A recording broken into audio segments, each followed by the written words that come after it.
Let's talk sharpening here. Sharpening is a pretty simple thing that takes a lot of experience and a little bit of knowledge to know how to do well. The reason why I say it's simple is because it's just a little basic geometry.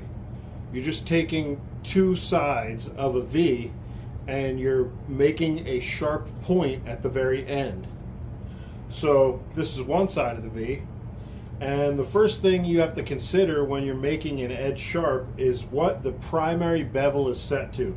The primary bevel is everything you see that has a scratch pattern on it, compared to this has patina on it. So this is what I've scratched.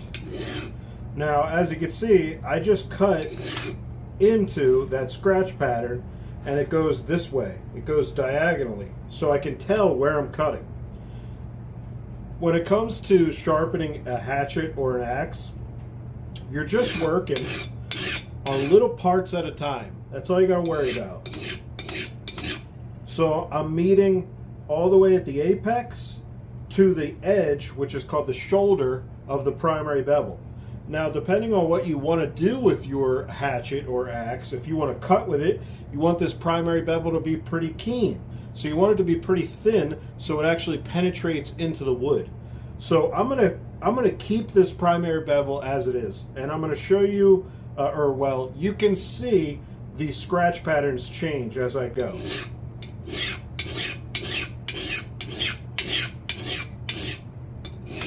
So I haven't gotten much of the toe. This is the toe, and this is the heel. So let's work on the toe.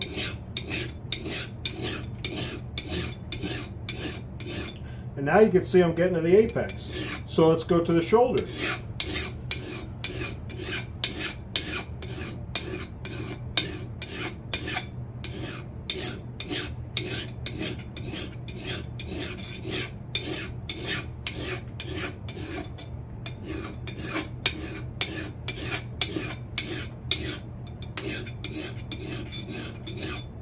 Now, you don't really need to count how many strokes you're taking. What you want to do is you look at the edge, and if there's a reflection of light, that means you have an apex to the edge. Apexing the edge just means you've brought it to a fine tip where both sides meet each other. And what will happen normally, or well, sometimes, is that your here, let's fix this a little. Just be careful around this edge. It's sharp.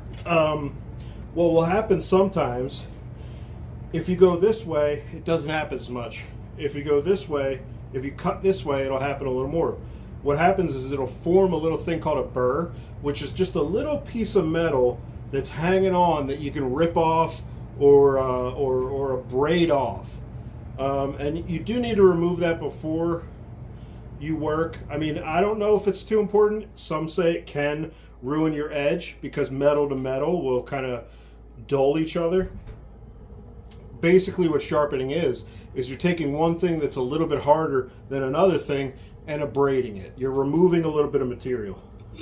So here's another way to file. This is called draw filing.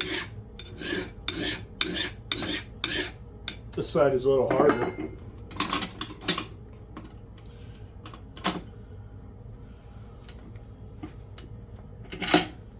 Now, one of the most important things about sharpening is holding the work.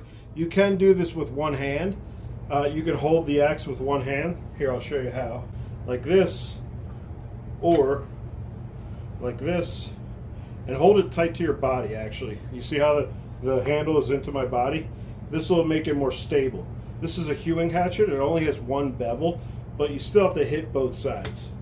So instead of a V, it's a little bit different. It's like this. It's one straight and one slanted. So let's keep going with this. This is called draw filing, and this is how you'll get your best surface, your best scratch pattern, your smoothest scratch pattern, I mean. As you can see, I'll show you a little. You can see I was just hitting near the apex, and that's where the shine is, and not really too far back. So I'll correct the angle by, instead of going like this, I'll go like this.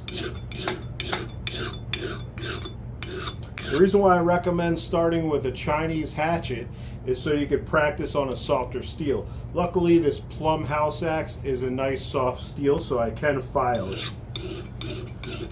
Now, some people will have a guard of leather to protect their hand from the sharp edge. I feel a burr right now. I'll show you that in a sec. But I don't do that because I have more experience, but you might want to. All you got to do is put a hole in a little piece of leather and put it around the handle.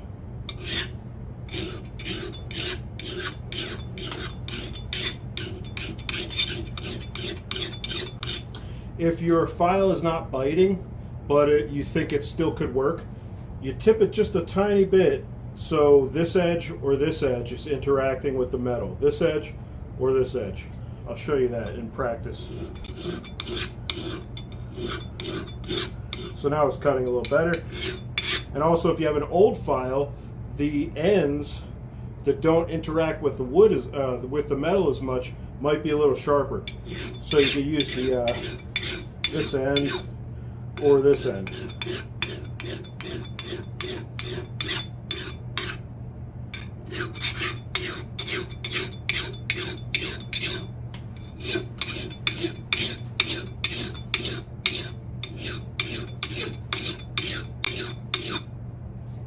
Now I already know this is sharp enough to cut wood, but we'll go through some wood and I'll show you. But first, let's check out this burr. So you can feel the burr. One end, usually if you're working on this end, the burr will go to this side, and vice versa. If you work on this side, if you abrade on this side with sandpaper or a file, it'll turn to this side. So you can actually feel it. You can pluck it, or you can just feel it with your bare skin. And one way to get rid of that, which is very simple, is to just take a piece of wood and run it down. Now this might not be the best for the edge, but that is one way to remove a burr. Now look, I didn't remove it all the way. So what I'll do is I'll go back to the file and I'll show you how to work with this without putting it in anything. Always tight to your body. That makes it easier to hold. Now I'm going to switch to the single cut. Now I'm just barely doing anything here. And I'm going to work the burr back and forth until it becomes so small and so fragile it'll just come right off. Now what I'm kind of doing here as well is I'm making a secondary bevel. So your primary bevel is what you see by the eye, right? And a secondary or micro bevel, a micro bevel is a smaller secondary bevel, is just at the apex of the edge. So I'll show you what that looks like to make a secondary bevel. Sometimes my fingers get in the way here. So this is the angle. Let's say this is the angle of the primary bevel, and this so this is the angle of the primary bevel, and then this would be a secondary bevel. So you're just tipping it up a little bit.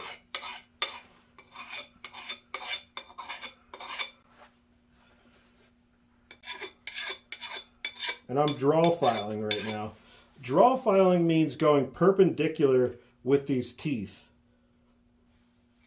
So you're sort of scraping, and it causes a really even scratch pattern. So I'm almost done with this burr. It's almost gone. I can almost take it off with my hands at this point.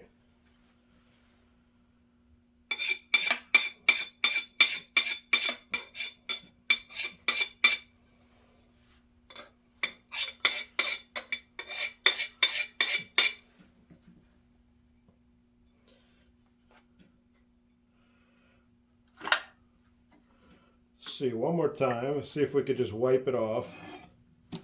The burr lets you know that you've brought one side to the other.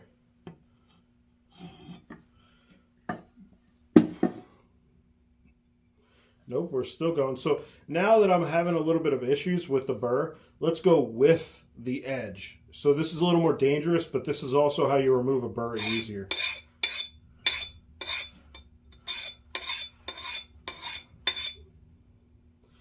And it's basically gone now. A lot of sharpening is using your eyesight and your hands, your touch, to see what you've done and what you haven't done. So if there's any reflection, when I'm pointing the edge right at me, if I see any reflection, that's an area of issue that you need to address. So you could just go to both sides of wherever that is and bring them to a point. Let's see.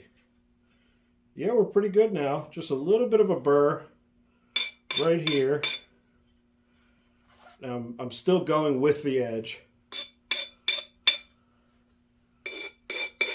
Wouldn't exactly recommend doing exactly what I'm doing right now, but sharpening is a thing for you to figure out with how you're comfortable doing it. But just make sure you're doing it in a safe way. Because remember, we are bringing two sides of a piece of metal to a very sharp point. And when you make it keen to cut, it's going to be even more dangerous for your skin.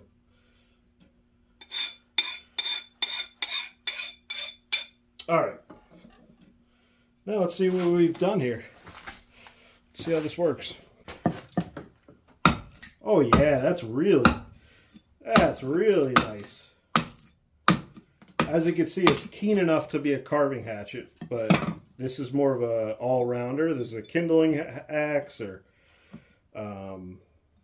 it can do a lot. This is called a house axe. It has an 18-inch handle, and it's about 2 pounds. It's a little heavier than a normal hatchet. A little more heavy duty.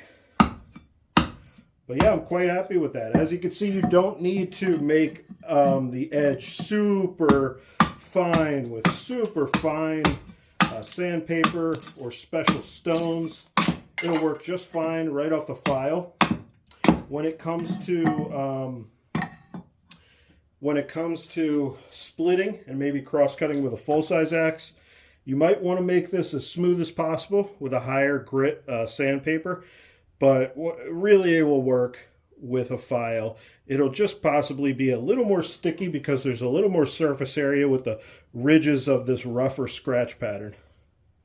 So that's it, guys. That's sharpening. Hope that helps.